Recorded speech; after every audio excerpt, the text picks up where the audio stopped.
چې کله سړی وفات شي کنه او دې قبر کې کیږي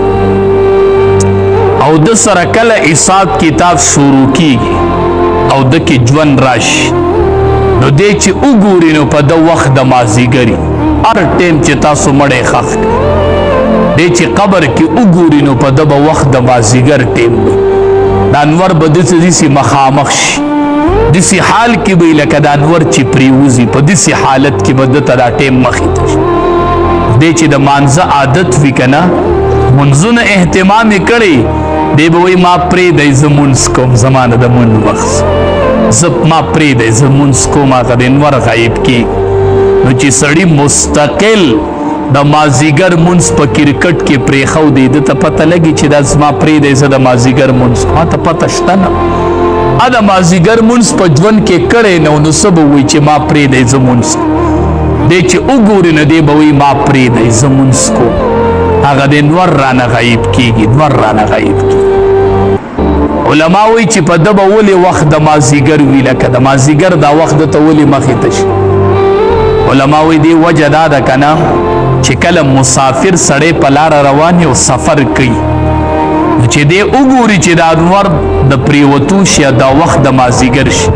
نو د سره کې یره پیدا شي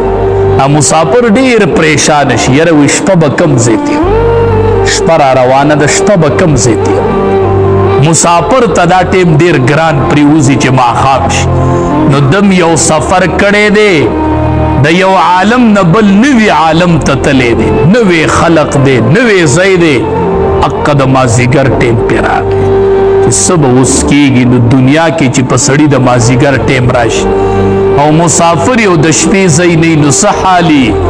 نو قبر کې یو نوی مخلوق دی او نوی ځای دی او په د وخت د مازدیګر راغی چې د ده به اوس څه حالي دی نو ځکه ورته الله دا وخت د مازدیګر راغی بس سمدستی ولا فرشتي راشي احادیث مبارکو کې راځي چې دا رشتہ دار ته واپس کیږي نو فرشتي ورته راغلي ستار واپس کیدل دی او فرشتي راتلي ستار واپس کیدل دی او فرشتي راتلي ډېر د یاري منظر دی ډېر د یاري منظر الله دې زموږ حفاظت وکړي بس الله دې موږ ته آسان نبی کریم صلی الله علیه وسلم یو صحابي دفن کو سعد رضی اللہ تعالی عنہ صحابہ توی تسبیح ہوئے سبحان اللہ ہوئے بیا ورتوی اللہ اکبر ہوئے صحابہ ورتی دا اللہ حبیب ناشنا کار دینن وینا ہم چی دے سن قبر کے کی خود او تاسو قبر برابر کو نوی پا دا قبر راتم ما ذکر ہوئی چی سبحان اللہ ہوئے تکبیر ہوئے اللہ اکبر ہوئے پا دا قبر راتم او دا اغا صحابی دے سعد رضی اللہ تعالی عنہ چې دی وفات شو او 20,000 ملائک د جنازې لراغلي او 20,000 ملائکو د په جنازه کې شرکت کړو چې د جنازه کېدله او 20,000 ملائک راغلي و د په جنازه کې ولا بیا هم قبر راتم شو نبی علیہ السلام سبحان الله وایي تکبیر وایي تکبیر وایي نو علماء وی چې دا قبر را تنګېدل یو ځل شته دا به یو ځل را تنګېږي بس خو بیا بعضې علما وی په نیکانو باندې الله د شفقت دپاره را تنګي او په بدانو یې الله د عذاب دپاره خو د قبر به یو ځل را تنګېږي چې دومره تنګ ځای شي او دومره را تنګ شي نو دا پختۍ به یو بل کې داسې نه نوځي داسې تنګ ځای دی وقت د مازدیګر به یو ملائک پر راغلي او حساب به کوي او ناشنا مخلوق دا داسې د وحشت منظر دی قبر ډېر سخت منظر دی الله دې زموږ د ټولو د عذاب قبر نه حفاظت کړي نبی علیه السلام چې به مړی ښخ کړو دعا به وکړله وی یا الله دې ثابت قدمه کړي ثابت قدمه کړي دنه به اوس تپوسونه کېږي ملائک پر راغلي یا الله دې ثابت قدمه کړي ډېرې تپوسونه کې ټینګ کړي الله ته استقامت نصیب کړي تا چېرته نور باره کې دا فکر کړی چې ښخې کې یا الله ثابت قدمه کړي نن هم اوس سوالات کېږي او زما پکې هېڅ وس نه رسي د هېچا وس هم نه رسي اول تپوس پکې من ربک رب دې څوک عبادت به دې د چا کوو عبادت به دې د چا کوو دی به وایي عبادت خو به مې د رب کوو د خپل رب ودی شکر دی چې خدای مسلمانان پیدا کړي او غیر الله تم سجده نه ده لګولې او د الله نه علاوه تندې چاته نه دی ټیټ کړی انشاءالله دې تپوس کې به کامیاب انشاءالله خو دویم او دریم تپوس کې به لګن خلو الله دې مونږ آزاد کړي بس دویم تپوس په کوي ما دینو که دین دې سو هو ته په کوم دین باندې وي دین درته خپل معلوم دی نو چې دی وایي چې دین زما اسلام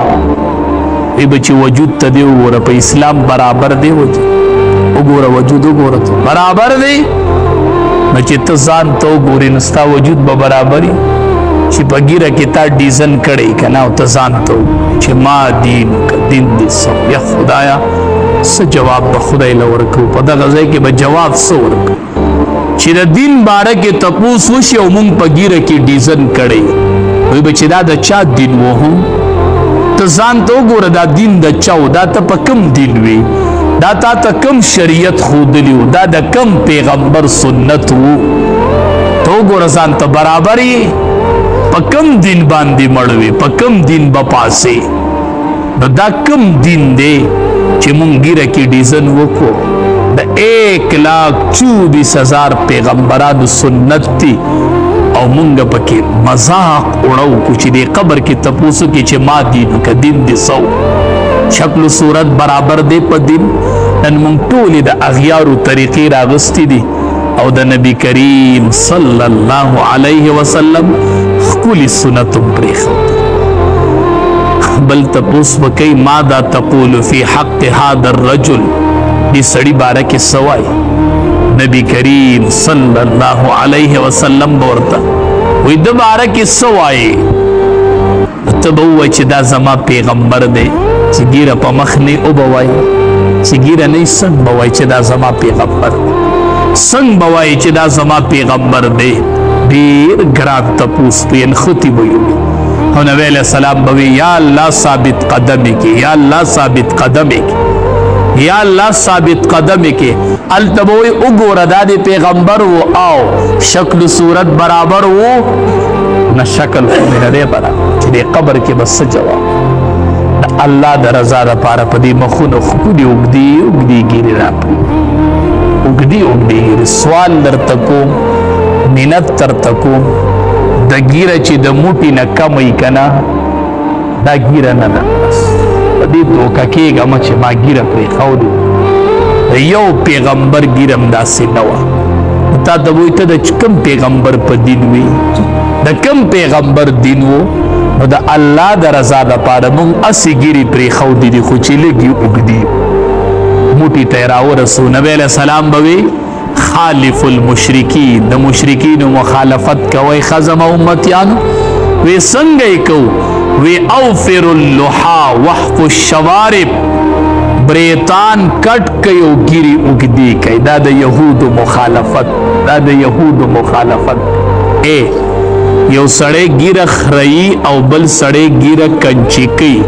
دواړه ګناهی کبیره کوي دواړه ګناهی کبیره کوي دواړه ګناهی کبیره کوي د الله د رضا دپاره چې دا ښکلې ګیرې په دې مخ راولو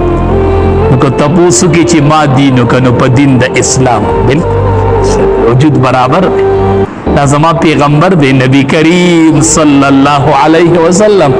زما صورت خود د پشانتی دی ما خود د پشان شکل جوړ کړی نو قبر کې به ثابت قدم پاتې شو نبی علیہ السلام به یا الله دې سوالاتو کې ثابت قدم کې دې مضبوط کې چې دې سوالات قبر کې به بیا انختی نبی علیہ السلام به فرمایل وی که آینده کال ژوندیم نو یوه روژه به د یهودو د مخالفت د وجې نه نیسي بیا وفات شو نو سبانۍ روژه نیول د هغې سره یا بله ورځنۍ نیول یا نننۍ چې چا نیول دا ډېر اجر لري دا ډېر اجر بل یو څه خبره نیمه دې میاشت کې او په دې ورځ ممنوع دي چې د هغې نه ځان وساتي یو خلق وایي احادیثو کې راځي په 10 محرم حسین رضی الله تعالی عنہ شهید شوی سبانه ورځ خلق وی دی میاشتې ته فضیلت دی محرم دی ورځې ته ځکه حاصل دی یوم عاشوره ته چې په دې ورځ حسین رضی الله تعالی عنہ شهید نه حسین رضی الله تعالی عنہ لا پیدا هم نو چې دا میاشت د حرمت میاشت او د دې ورځې روزه به امام الانبیاء نیولا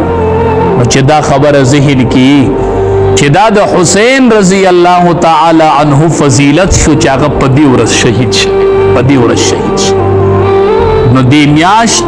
حسین رضی الله تعالی عنہ فضیلت دا دی چې په یوم عاشوره باندې شهید شو دا د فضیلت ته نو د وجه نه دې میاشتې ته فضیلت نه دی حاصل نو یو چې دا فضیلت د مخ کې بل خبره ده چې دې ورځ باندې ماتمونه کول ځان په سپېړو وخل ګریوانونه شلول دا د شریعت خلاف دی حسین رضی الله تعالی عنہ په غم کې تدا کوي دا به د اچا په غم هم نه کوي د چا په غم به ماتم نه کوي بس نو مونږ سبانه ورځ د حسین رضی الله تعالی عنہ د شهادت د دې وی مونږ د هغه باندې غمجن یو نو ماتم پکو کنه هغه خپل د وفات نه یو څو ورځې مخکې خپل خور کېنه ولا زینب رضی الله تعالی عنها د خور وی زب شهید کېږم زب وفات کېږم خو یاد ساتئ ګریوانونه به نشلوئ مخ په سپېړو دا خو هغه په خپله ویلي چې داسې به نه کوئ او ته وایې دا د هغه د وفات ورځ د زه یې کومه نو هغه خپله لور خور کېنوله چې ګورئ داسې به نه کوئ زه به شهید کېږم خو ګورئ داسې به نه کوئ داسې به نه کوئ ګریوانونه به نشلوئ مخ په سپېړو نه وښئ ماتمې به نه جوړوئ داسې به نه کوئ زه به وفات کېږم شهید کېږم به خو داسې به نه کوئ داسې به نه کوئ نو د امام الانبیاء وسه حسین رضی الله تعالی عنہ په دې ورځ باندې شهید شي بل احادیث مبارکو کې راځي چې په دې ورځ باندې سبانه ورځ په دې چې څوک په دې ورځ په خپل اهل او عیال باندې لږ فراخي وکړي د نور ورځو په نسبت ولا خوراک لږ ډېر پروګرام ورلو کې اضافي خوراک پیو احادیث مبارکو کې راځي الله به کور کې ډېر خیرونه او برکتونه ورواچي روح کال به کور کې خیرونه او برکت اگر چې د دې حدیث سند بارکه ضعف موجود دی خو اکثر محدثین وایي چې دا حدیث مقبول نو چې په دغه ورځ سبانه ورځ باندې لږه فراخي وکړل شي په خپل اهل او عیال او زه به درته دا ووایم چې ما په خپل تجربه کړې ده خپل مې په یو کال نیم اوشو چې عمل کړی دی او په دې سترګو مې هغه ارڅ لیدلي دي بس په لنډو خبره ده بس حدیث وي د امام الانبیاء خبره وي دا د کمال نه ډکه وي ښه نو په خپل اهل او عیال باندې به فراخي دا به لازم هم نه ګڼو فرض به هم نه ګڼو واجب به هم نه چاوکه جو ثواب دی دسی به نه وایو چاونه کو جو ګناهګار دی او دا خو غټ بد عمل وکړو نه دسی عقیده به نه ساتي او چې عمل په چاوکو الله به ډېر خیرونه او برکتونه ورکړي بس په خپله به یې وینئ وکئ پې عمل لکه زمونږ روژې نو د دې ماشومانو خو روژه نه که نه په دې باندې وکئ په دې پراخي پې وکئ او ماښام بیا وکئ انشاءالله چې ډېر خیرونه او برکتونه به وي چې په دې ورځ سړی په خپل اهل او عیال باندې فراخي بله خبره په دې ورځ باندې مخصوص خوراک نشته چې یا شربت یا سوجي پخول نه د خپل وس مناسب فراخي کول نه لازمي نه ده چې ته د شربت وسکې لازمي نه ده چې ته د سوجي پخوې نو په سوجۍ کې هم مخاص کوئ په شربت کې هم مخاص کوئ ټولې میان وله راوړه که نه چرګان راوړه میان راوړه د ګډ غوښه راوړه نو دغه سوجي او شربت پورې نښتې نو دا په دې کې خاص کوئ مو چې په دې ورځ به دغه خوراک نه هر خوراک کې چې د پراخي وکړله خو په خپل اهل او عیال باندې فراخي وکړه انشاءالله ډېر برکات او خیرونه به یې ووینې چې څوک په دغه ورځ باندې فراخي وکړي الله تبارک وتعالی به ول ډېر خیرونه او برکتونه ورکړي چې هغه سبانه ورځ که چا نن روژه نیولي نو سبا ورسره ونیسئ که نن یې نه نیولې نو یو سبانۍ ونیسئ او یو ورسره بله ورځنۍ ونیسو. نبی علیه السلام وایي زه امید ساتم چې الله به پې د یو کال تیر شوي ګناه الله معاف. رب العالمین دې د